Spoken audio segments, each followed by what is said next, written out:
Hello class 11, welcome to your online education class. Today we are at the third part of our chapter curriculum. We have already discussed the definition of curriculum as well as the characteristics of curriculum. Today we are going to discuss the factors of curriculum construction. Now see, whenever we build something, whenever we construct something, we need good constructor, isn't it? The builders, those who are building a big apartment, think. So they also must be efficient. Now constructing curriculum or constructing anything is not that easy, isn't it? When you are building something, when you are creating something, even if you draw or paint drawing a portrait, a sketch, or anything, a watercolor, anything, whatever you draw, that also needs some efficiency and some perfection in you. Like that, constructing curriculum, as we are discussing the chapter curriculum, constructing curriculum is also not that easy. So some in the beginning of the chapter, as I have told you, that we need some educated or experienced person to explore the curriculum, so see the need of the society, see the requirement of the student, isn't it? So when they are constructing some curriculum, when they are constructing something, when they are building something, some factors they have to keep it in mind. Now today we are going to discuss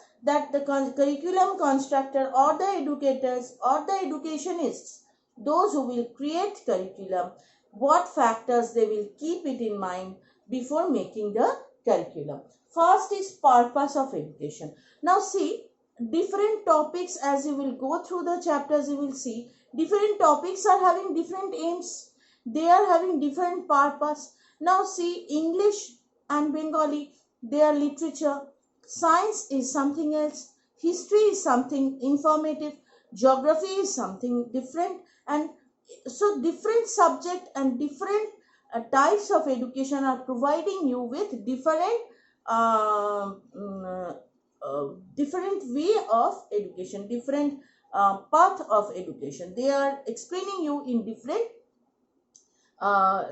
education is versatile in nature, isn't it? It is multifarious. So these all are different spheres of education where different spheres are being explored with the help of different subjects. So before constructing the curriculum, the curriculum constructor must keep it in mind that what is the main purpose of education. Now suppose where all the subjects are connected, we know very well that education, pol science, history, geography, all are science, based on science, and all are connected to each other, but they are dealing with different issues, isn't it? They are dealing with separate discussions. So before I start, if I start something else, you will feel nervous, even I would be unable to explain you better, isn't it? So different sphere of education must be expressed, must be explained by the curriculum, and that will be successful only if the purpose of education, what the teacher want to explain, is clear. Next point, need and capacity of the child. It is very easy to understand. See, what is your need? Your need cannot be fulfilled by others. Now, a child of 1 year age or a class studying in 1 year cannot understand your syllabus. And a syllabus of a class 2 or a 3 or a 5 class student is not for you. That is too much easy for you. So before constructing the curriculum, the curriculum constructor must have to keep it in mind. What is the need and capacity of the child? If I start explaining you something which I have to explain in master degree, you would be unable to understand because the link is not connected. Your age is too small to receive a master degree education, and your age is more if you want to learn if I start explaining you something which is of class 5 standard. So before constructing curriculum, the curriculum constructor will keep it in mind the hierarchy level of the student's need and the student's age. So student's age and need is very important. Third point, Probable provisions. Now see, uh, a school or a college or a university, whatever we meant, I say, whatever I mention, it cannot be conducted in vacuum. A school building is required for doing certain classes. School room, classroom, chalk boards, different libraries, laboratories, experimental hall, gallery, different sorts of provisions are required. It means a provision of basic treatment is also required. That's why you will see we have in our school also there's a first aid box, and all the basic requirements are over there. So before starting, before proceeding the curriculum or processing the curriculum construct sorry,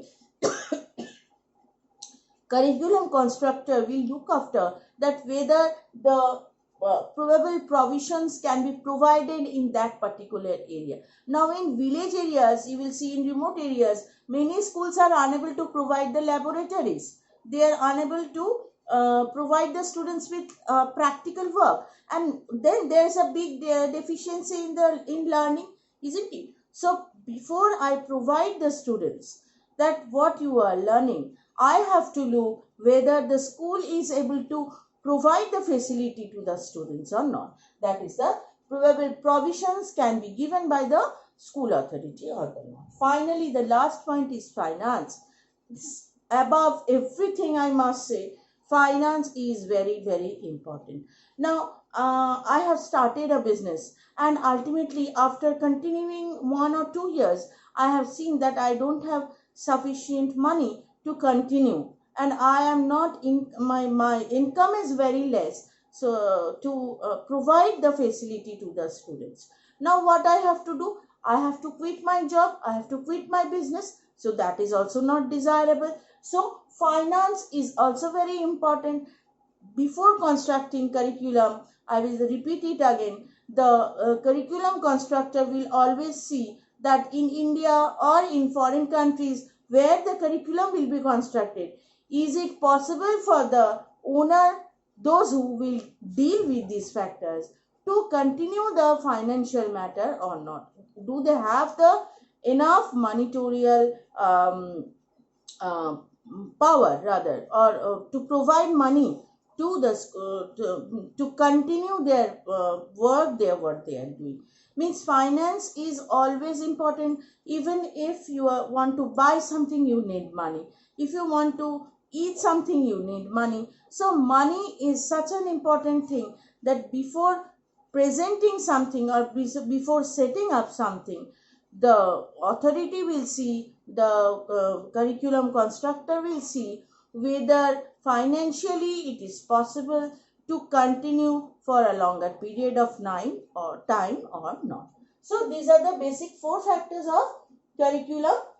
We are at the end of the chapter. As I have told you, in this video you are going to see the PDF, and in the next class we are going to start with the co-curricular activity. Thank you very much.